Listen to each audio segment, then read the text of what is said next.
it's helpful to understand.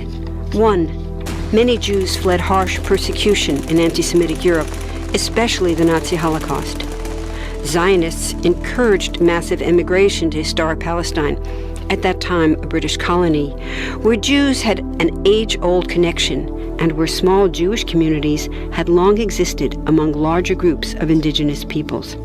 But when the UN offered the Jewish immigrants the majority of the land for a new state called Israel, for the indigenous Palestinians who lived there, it was a massive destruction of life. They rejected the UN's partition plan, and several Arab states invaded the new state of Israel. Israeli forces essentially erased over 400 Palestinian villages and towns. By the end of the fighting, Israel controlled 78% of historic Palestine. And when 750,000 Palestinians who fled or were expelled during fighting tried to return to their homes where the new state now stood, they were permanently barred by the Israeli government. While over 100,000 of their relatives and neighbors who hadn't left became second-class citizens of the new state, along with the new Jewish majority. Today, Palestinian refugees and their descendants number in the millions. Most are in the Gaza Strip, the West Bank, and Jordan. Many are spread throughout the world, with millions still living in refugee camps, seeking to return to their homeland.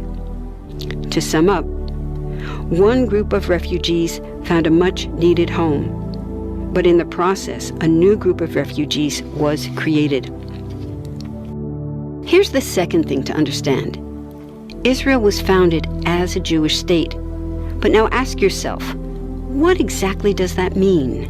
People had lots of ideas about what a Jewish state should look like. Some called for equality for all citizens. But what was created, in practice, was institutional discrimination against non-Jews. In other words, Israel ended up being built on a blueprint of exclusion. The Israeli government wants maximum land and resources for Jews, but not the Palestinians living there. That's why, inside Israel, Jews get special privileges, including rights to land and housing, that are denied to the Palestinian citizens, who make up 20% of Israel's population. That's also part of why Israel has never defined its borders. In fact, they still hold on to land, the West Bank and Gaza, that they conquered in the war in 1967. Since then, Israel has built Jewish settlements throughout the occupied West Bank, building Jewish-only cities and supplying them with infrastructure like roads and army camps, schools, and even a college. Military occupations are meant to be temporary, but after 40-plus years, this one looks permanent and entirely unjust. In the West Bank, Israeli Jewish settlers and Palestinians live on the same land, but must live under two completely separate and unequal systems of Israeli law. The Jewish settlers dominate the natural resources, including water and agricultural land, and they're backed by the Israeli army. To maintain the occupation, Israel has demolished thousands of Palestinian homes and orchards, confiscated Palestinian land, bombed a captive civilian population in Gaza, and punished resistance with raids, arrests, and assassinations, all to gain maximum land while making life so difficult for Palestinians that they will either leave or be too afraid to resist. Palestinians have fought back. For decades, they tried to achieve national liberation through armed struggle. Some groups still do. But the majority now support popular protest instead.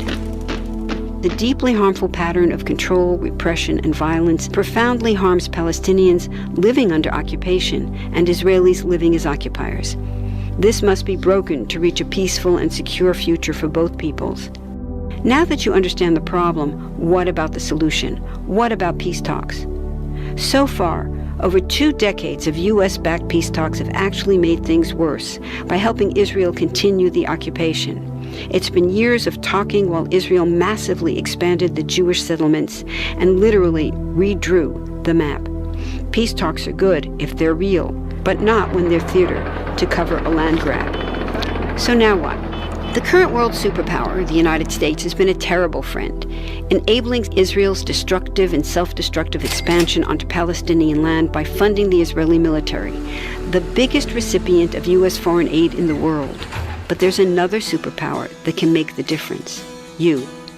There's a movement with hundreds of thousands of people just like you across the world, including Palestinians and Israelis, protesting, educating, divesting, and boycotting, all to bring nonviolent international pressure on Israel to stop violating human rights of Palestinians.